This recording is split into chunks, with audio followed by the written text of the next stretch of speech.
पहले मैं सुनता था बार बार कि महाभारत का पाठ परिवारों में नहीं किया जाता है, रामचरितमानस का पाठ होता है, रामायण का पाठ होता है, महाभारत का पाठ नहीं होता है। परंतु जब महाभारत का मैंने अध्ययन किया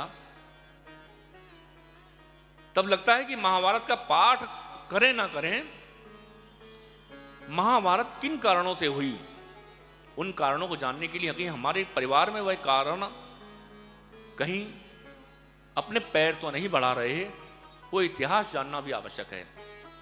और मनीषियों ने कहा, वैष्णवाचार्यों ने कहा, जब भागवत और रामायण दोनों सामने रखी है, रामायण पढ़ें। क्यों? रामायण में एक एक व्यक्ति का चरित्र, रामचरितमानस में एक एक पात्र का चरित्र हमारे अंदर उतारने वाला चरित्र है।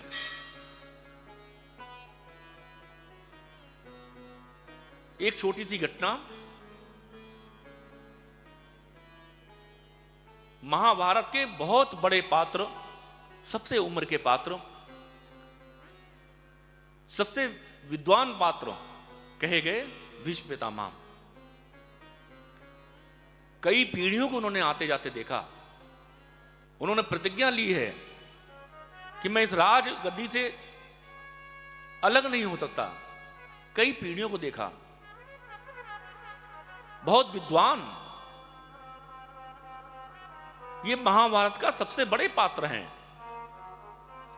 और एक रामायण के सबसे छोटे पात्र हैं पक्षीराज जटायु। भीष्म पितामह एक और इतने परम विद्वान, जिनको भगवान कृष्ण भी पितामह दादा करके प्रणाम करते हैं, इतना परम विद्वान, एक जटायुराज पक्षी, मांस भक्षी, गिद्ध मांस का भक्षण करता है। परंतु दोनों के जीवन में एक समान घटना हुई। पितामह भीष्म के जीवन में भी यह घटना हुई, जटायु की भी घटना हुई। कौन सी समान घटना? दोनों के नेत्रों के सामने एक स्त्री की लाश लूटी जा रही थी। कौरवों की भरी सभा में जब द्रौपदी की लाश लूटी जा रही थी, चीरहरण हो रहा था, द्रौपदी पितामह के चरणों में गिड़गिड़ाई कि पितामह मुझे बचाइए, आपकी बेटी की लाश लूटी जा रही है, आप ही इस दुष्कर्म को रोक सकते हैं।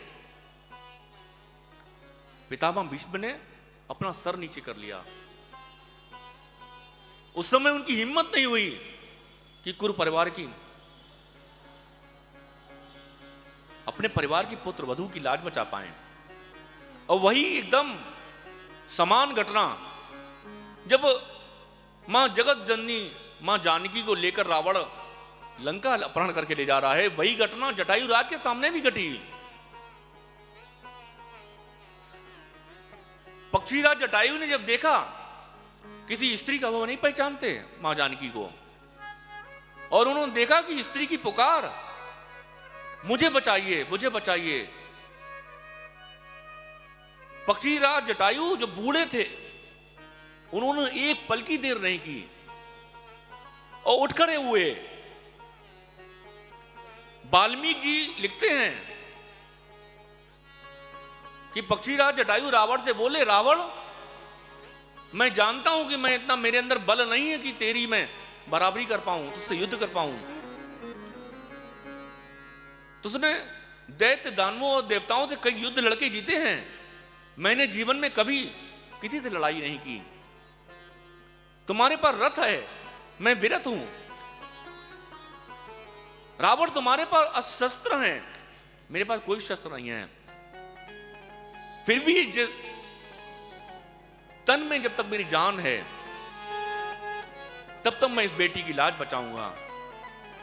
और इतिहास गवाह है कि पक्षीराज जटायु के जब तक शरीर में जान रही, जब तक उनके पंखों में जान रही, तब तक मां जानकी को बचाने का प्रयास किया। रावण से लड़ गए,